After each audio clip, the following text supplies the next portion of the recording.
You came back. You don't think I did it on your account, do you? You didn't? What happened when cameras stopped rolling, but the stars didn't stop performing? Hollywood's golden age wasn't just about glamour. It was about power, exposure, and breaking rules when nobody was watching.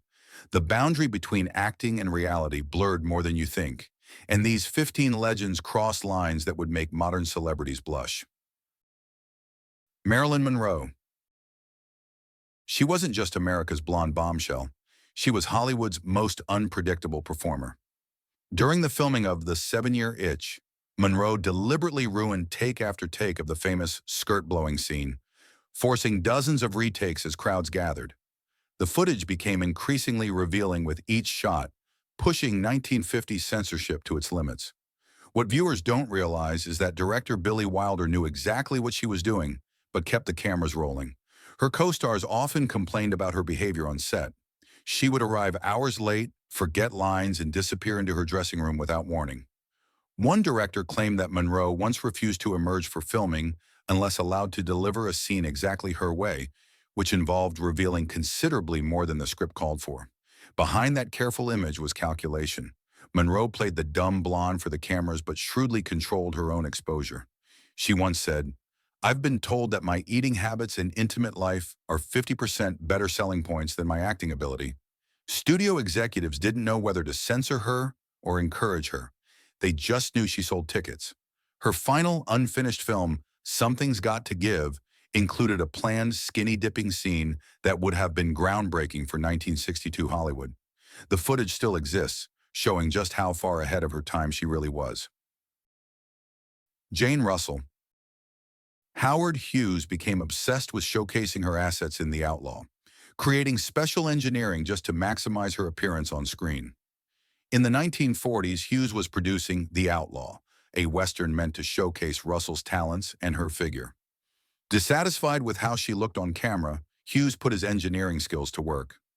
Using principles borrowed from aircraft design, he created a special cantilevered undergarment intended to lift and enhance Russell's bust without straps. The film was so revealing that the censorship board delayed its release for years. What's shocking is that Russell later admitted she never even wore Hughes's bizarre creation during filming. "I stuffed the cups with tissue and went back to work," she confessed in her autobiography. Yet Hughes, convinced his invention was working magnificently, kept demanding more revealing angles. Russell reportedly found the garment so uncomfortable and absurd that she refused to wear it. Instead, she discreetly substituted her own undergarments and adjusted them to give the appearance Hughes wanted. The film's promotional materials featured Russell sprawled on hay bales in poses so suggestive that billboards were banned in several cities. The controversy worked brilliantly. When finally released, The Outlaw broke box office records. Russell became a pioneer of pushing boundaries while maintaining plausible deniability. "They're looking at me, trying to figure out how I can be decent and still have a shape," she once quipped to reporters, knowing exactly what she was doing. Clara Bow. The original It girl shocked audiences by refusing to hide her Brooklyn accent or her untamed energy on camera. During the filming of It, 1927, Bow reportedly tore through dozens of costumes by deliberately moving in ways that would reveal more than censors wanted. The director kept these accidents in the final cut. She had a dirty, carnal beauty, like scandal tattooed into her skin. What viewers didn't see were her notorious between-takes behaviors. Studio employees whispered about her changing costumes with the door open and challenging male co-stars to react to her deliberate wardrobe malfunctions. One cameraman claimed she would adjust her clothing between scenes to ensure it would shift during filming. The truth behind Bow's wild reputation was both simpler and more complex. She came from poverty and abuse, using her newfound fame to seize control in the only way available to her. She came to Hollywood full of promise, but soon became more famous for fighting over married men than for her movies. When sound films arrived, studios used her thick accent as an excuse to discard her, though the real reason was her refusal to be controlled. Her final films pushed boundaries that wouldn't be crossed again until decades later.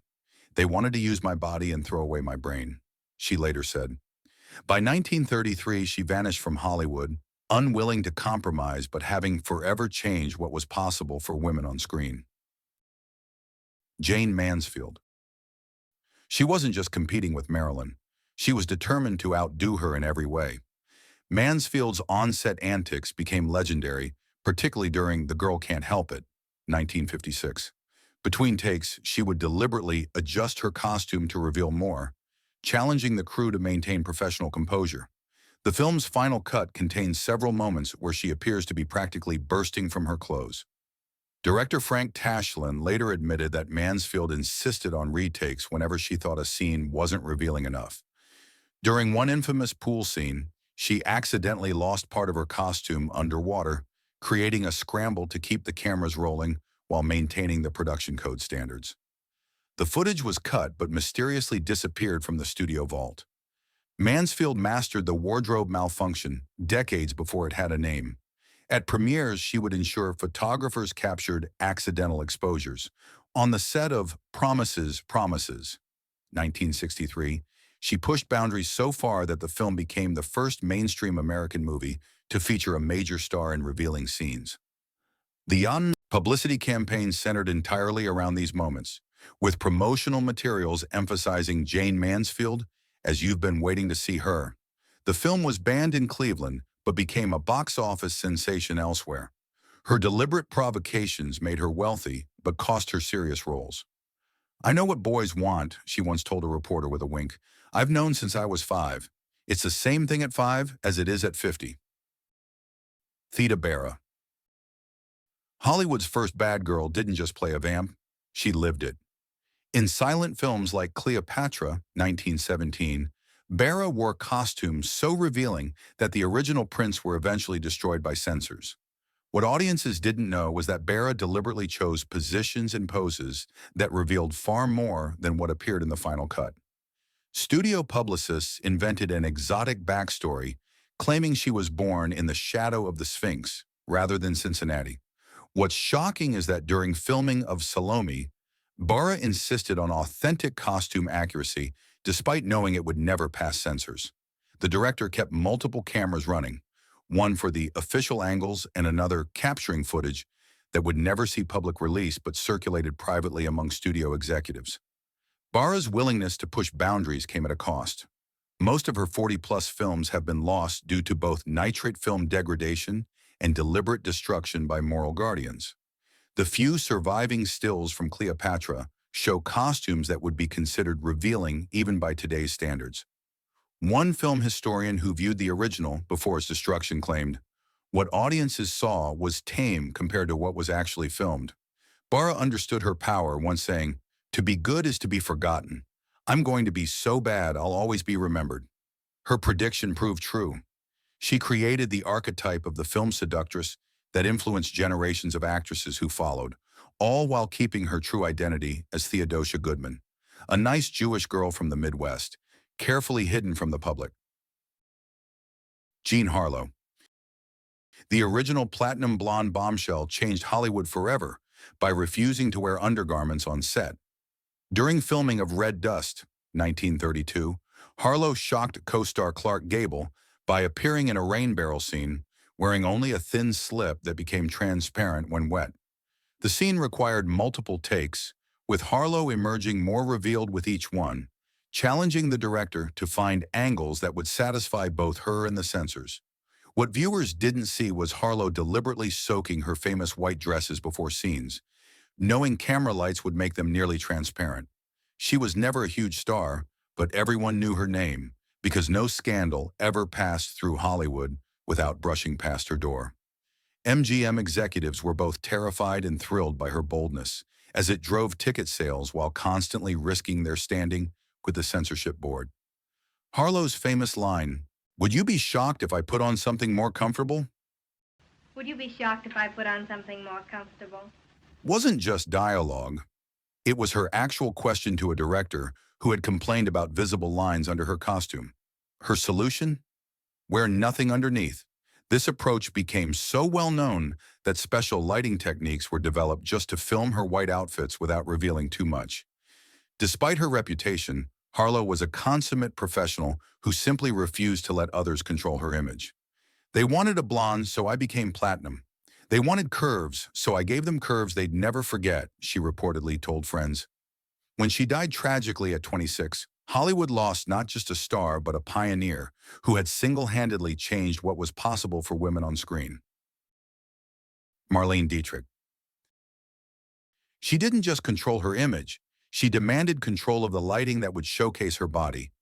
Marlene Dietrich, one of the most iconic faces of Hollywood's golden age, was more than just a glamorous screen actress. She was a master of image control.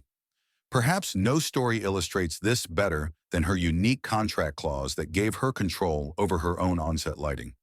Not only did she demand to approve the cinematographer, she insisted on supervising the actual lighting setup for her close-ups. During Morocco, 1930, Dietrich shocked audiences by dressing in men's clothing, kissing a woman, and revealing far more than expected in several scenes. What few know is that Dietrich personally arranged the lighting for these moments, understanding exactly how to emphasize certain aspects of her appearance while concealing others. She became famous for telling directors, "This is my face, my body, and I know how they should be seen." Dietrich learned this from working with legendary cinematographer Lee Garmus and director Isaac von Sternberg, who taught her how shadows, diffusion, and angles could alter perception. Her infamous naked dress in Blonde Venus appeared nearly transparent on screen thanks to her lighting specifications, while technically satisfying censors. Studio heads eventually gave up trying to control her, as her box office appeal outweighed their concerns. "I dress for myself and the image I want to project," she once declared. "If that image happens to fascinate others, that's their problem." Her control over her own presentation set a standard that influences celebrities to this day, proving that true star power means controlling not just performance, but perception. Rita Hayworth. Her famous Gilda hair toss scene created a sensation that overshadowed the actual plot of the film. When filming the Put the Blame on Mame sequence, Hayworth deliberately extended the scene beyond what was scripted, removing her long glove in a way that had never been shown on screen before. The director kept the cameras rolling as Hayworth improvised moves so suggestive that the censorship board demanded cuts. Studio executives were furious until they saw initial audience reactions. Test screenings showed that viewers remembered nothing about the film except that scene. Columbia Pictures chief Harry Cohn ordered additional takes with even more revealing angles, creating a provocative scene while technically keeping within production code guidelines. The scene was so influential that it was studied by directors for decades as the perfect example of suggesting without showing. What audiences didn't know was that Hayworth, born Margarita Cancino, had endured years of studio-mandated painful electrolysis to remove her ethnic hairline and remake her as an American beauty standard. The famous hair toss was partly her reclaiming agency over her own image. "They can control what my name is and what my hair looks like, but they can't control how I move," she reportedly told a makeup artist. Her image in a negligee was plastered on an atomic bomb tested at Bikini Atoll, the ultimate symbol of her explosive impact on male viewers. Despite her pinup status, Hayworth resented being reduced to her appearance. "Men go to bed with Gilda, but wake up with me." Her carefully calibrated performances proved she understood the power of suggestion far better than the men who thought they controlled her career. Brigitte Bardot. French sensation Bardot didn't just challenge American film standards, she shattered them. When she arrived in Hollywood for Dear Brigitte, 1965, she stunned the crew by refusing body doubles and demanding to film revealing scenes herself. Director Henry Koster later admitted that most of Bardot's footage had to be heavily edited for American release, while European versions contained significantly more. European, dangerous, sophisticated. She entered Hollywood like a continental lady. What shocked producers most wasn't just her comfort with exposure, but her casual attitude about it. And within 2 weeks, rumors were swirling about secret dates with 2 leading men and a married screenwriter. She didn't pretend to be moral, didn't give sweet interviews, didn't play the sacrificial virgin.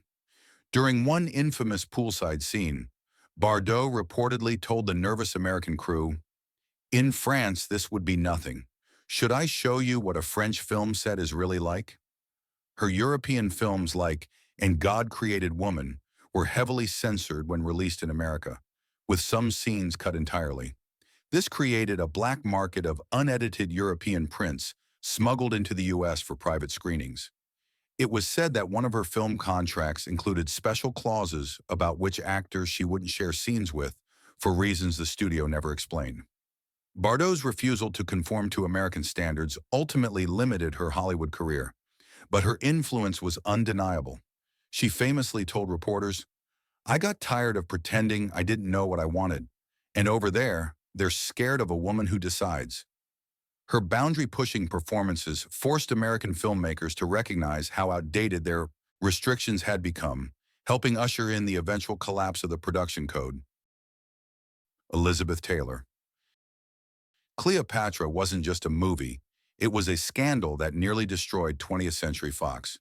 Taylor's demands on the infamous production included a record-breaking $1 million salary and complete control over her wardrobe. What insiders revealed later was that Taylor deliberately selected costumes that pushed censorship boundaries, then modified them between costume approval and filming. The famous Golden Phoenix costume originally included panels that were mysteriously lost by the time cameras rolled. Director Joseph L. Mankiewicz was caught between Taylor's demands and studio concerns, often filming multiple versions of scenes, a tame version for censors in Taylor's more revealing vision. Much of this alternate footage vanished from studio vaults, though rumors persist that private collectors have preserved it. Taylor's on-set affair with co-star Richard Burton caused nearly as much scandal as her costumes. Their passionate relationship spilled over into their performances, with several scenes containing genuine, intimate moments rather than acted ones. Crew members reported that Taylor would sometimes deliberately provoke Burton before emotional scenes to achieve a more intense reaction. One famous confrontation scene had to be reshot multiple times because their real-life tension made the original too intense for censors.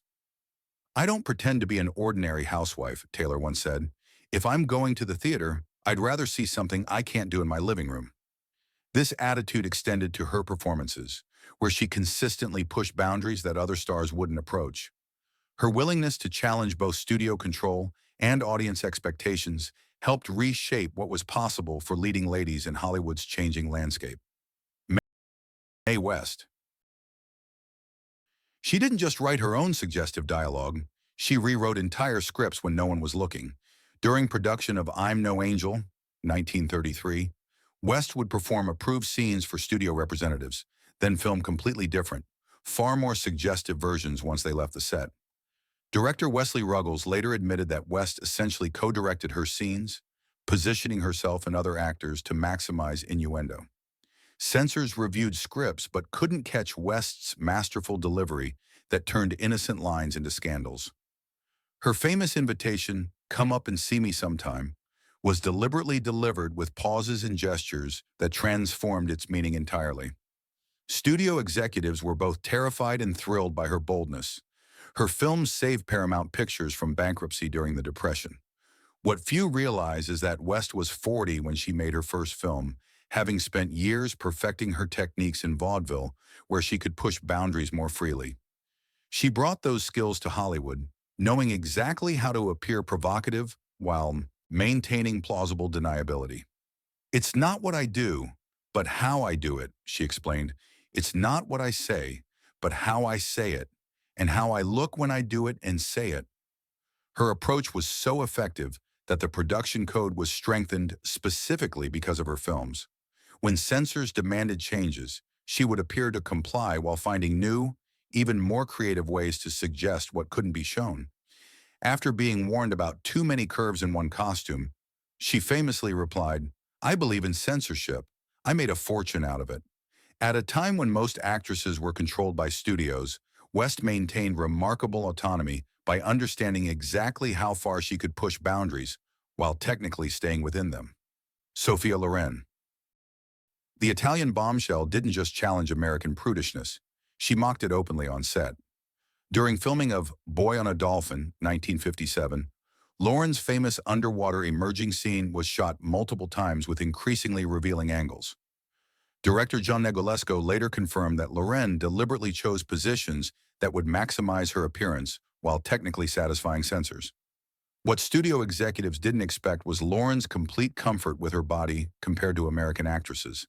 During costume fittings for Houseboat, She reportedly laughed at modifications designed to make outfits less revealing, telling the costume designer, "In Italy, this would be something a nun would wear."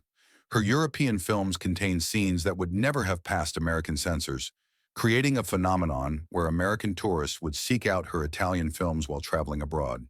She entered Hollywood like a continental lady, and within 2 weeks, rumors were swirling about secret dates with two leading men and a married screenwriter. She didn't pretend to be moral, didn't give sweet interviews, didn't play the sacrificial virgin. Her confidence intimidated American co-stars. Cary Grant became so infatuated during filming that he proposed marriage despite already being married. Loren understood her effect and used it strategically. "Everything you see, I owe to spaghetti," she famously quipped about her figure, while carefully controlling how it was presented on screen. Her ability to be simultaneously sophisticated and sensuous changed how Hollywood portrayed female stars. "After me, they stopped trying to make Italian actresses look American," she later observed. Her refusal to conform to American standards ultimately elevated them, proving that authenticity was more compelling than manufactured glamour. Ava Gardner, MGM marketed her as the world's most beautiful animal, and she lived up to the billing. During filming of The Killers in 1946, Gardner so thoroughly embodied her femme fatale role that director Robert Siodmak reportedly lost control of the production. Gardner's revealing outfits became more extreme with each scene, pushing boundaries of what could be shown on screen. She was one of the most desired actresses of the 1940s, with that fallen saint aura that could make even the most righteous man tremble. What audiences didn't see were her between-takes behaviors that shocked even veteran crew members. From her teenage years, she was manipulated by a producer who later became her lover. Then came the directors, co-stars, studio bosses. Everyone wanted to own her. But it was always Linda who opened and closed the door. Her powerful studio initially tried controlling her image, but soon discovered Gardner was uncontrollable. During filming of Mogambo, she scandalized the production by swimming unclothed with co-star Clark Gable when they thought no cameras were present. The footage was destroyed by the studio but became part of Hollywood legend. Her famous quote, "Deep down, I'm pretty superficial," masked a woman who understood exactly how to use her appearance to maintain independence in a controlling industry. Despite being under contract, Gardner frequently refused roles and threatened to expose studio secrets if forced to comply. "I make pictures for adults," she once declared. "Some of my adult behavior just happens to occur on set." Her willingness to leverage her star power against studio control helped establish precedents for actor autonomy that continue to this day. Lana Turner. The Sweater Girl didn't just get her nickname from tight knitwear. She engineered her entire image. During her breakout in They Won't Forget, 1937, 17-year-old Turner walked down a street in a tight sweater, creating such a sensation that theaters reported men attending multiple screenings just to see that brief moment. What few realized was that Turner had deliberately dampened the sweater before filming and suggested the walking pace that would maximize its effect. Behind her carefully crafted innocent image was calculated ambition. She came to Hollywood from Canada with pin-up curves in a "you don't own me" attitude that threw executives off balance. One director claimed Turner would accidentally tear delicate costumes during fittings, requiring emergency alterations that inevitably made them more revealing. Rumors tied her to married actors, musicians, even organized crime figures. She never confirmed it or denied. She just smiled. Her most notorious on-set behavior came during The Postman Always Rings Twice, where her all-white wardrobe caused censorship battles. Turner insisted on specific fabric that became nearly translucent under studio lights, forcing the cinematographer to develop special lighting techniques.